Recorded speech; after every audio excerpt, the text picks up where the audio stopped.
to get kids thinking about the topic that we're focusing on. So for instance, in the slide about child labor, I asked students whether they consider themselves child laborers, as you know. In the personal narrative slide, I asked the kids about their own conflicts and obstacles. So I found that when I try to make things relevant for kids and ask those questions that bring it home, then they can sometimes be a little more interested in that topic. Live writing is one of my favorite things that I do during a presentation.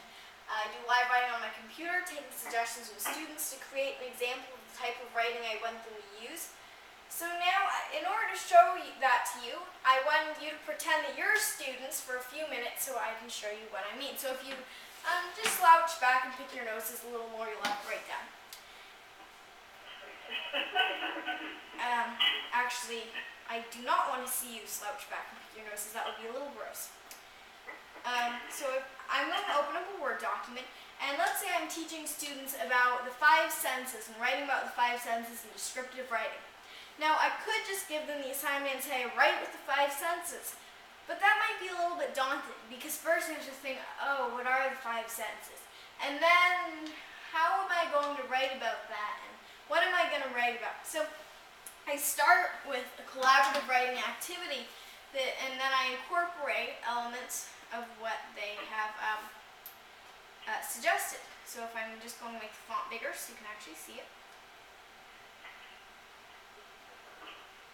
There we go. So our topic, let's say, is a treehouse. Now first we want to write for our eyes. So what do things look like? If you're walking in a forest and you come upon this treehouse, is it a huge, sprawling treehouse? Is it a minuscule, tiny treehouse? What size is it? Huge. The huge. Great. So then, if I want, I could also look up a synonym to huge and talk about word choice, but let's say the huge treehouse was a, what color is it? Maroon. Sorry?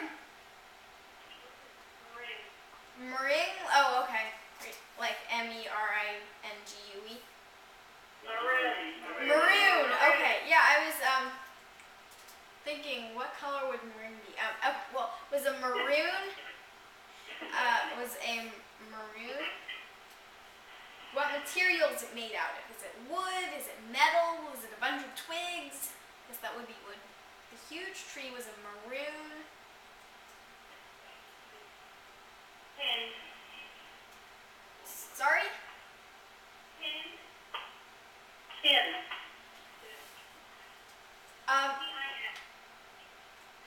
I think the audio went out for a second. I didn't hear anything. Tin. Tin. Oh, tin! Okay, great. The huge treehouse was a maroon building. Was an outlandish maroon building of tin. It caught the sun's light and made it glare at you, so that you had no choice but to look away. But then, of course, you had to look right back because of its striking. What is so striking about this treehouse that makes you want to look back? Besides the tin and the glare of the sun and the maroon. Because of its striking shape. And what is this striking shape? Rhombus. Was shaped rhombus.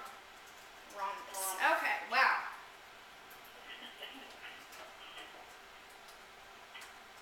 Although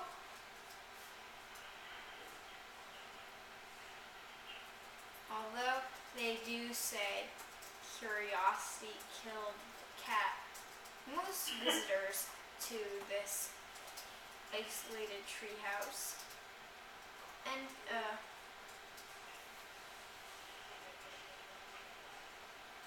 will enter, or do end up entering.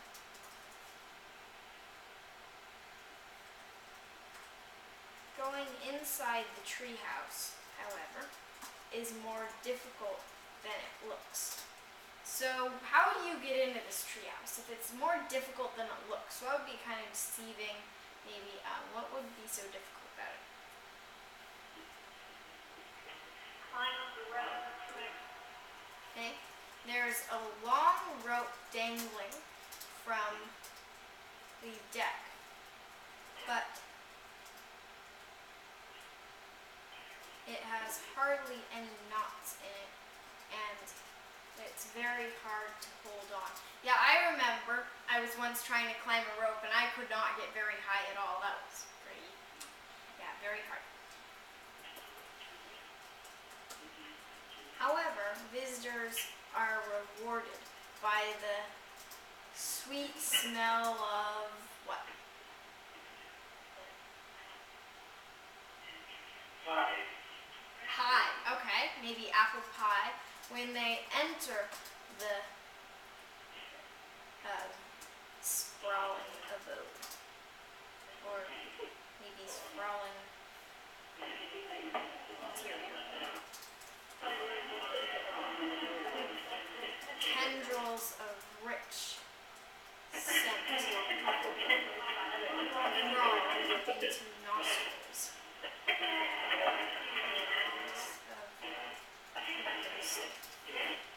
Okay, so we've covered smell. Great, so now we have a bit about the treehouse. The huge treehouse was an outlandish maroon building of tin. It caught the sun's light and made it glare at you so that you had no choice but to look away. But then, of course, you had to look right back because of its striking shape. The treehouse was shaped like a rhombus. Although they do say curiosity killed the cat, most visitors to this isolated treehouse do end up entering. Going inside the treehouse, however, is more difficult than it looks. There is a long rope dangling from the deck, but it has hardly any knots in it, and it's very hard to hold on. However, visitors are rewarded by the sweet smell of apple pie when they enter the sprawling interior. Tendrils of rich scent crawl into nostrils, regardless of where you stand. So that is just a short taste of maybe some of the kinds of things that you could create with students through collaborative writing over video conferencing. So this is something I do quite a bit. I would do it for descriptive writing. One thing that I also really like to do for persuasive writing is to divide the kids into groups. So when I was in Indianapolis, for instance, then I was teaching at Perry Meridian Middle School and talking, and this was in person actually, but I was talking about persuasive writing. And I divided them into a random group, and one had to come up with reasons why kids should be able to vote, and another one had to come up with reasons kids should not be able to vote. So I was really impressed by some of the things that they came up with, and we were able to kind of weave that together and develop a strong argument. So you can do really a wide variety of different types of collaboration through distance learning. Another thing that I like to do is customizing my presentations. So a lot of times I see that who I'm presenting to, maybe it's a bunch of 9th graders, when originally I made the presentation for, let's say, 5th or 6th graders. So then I would adapt the presentation to that audience for higher grades or younger kids, special education students, and I really welcome any advanced info from teachers or coordinators about student levels or other relevant topics. So customization is one of the great things about video conferencing.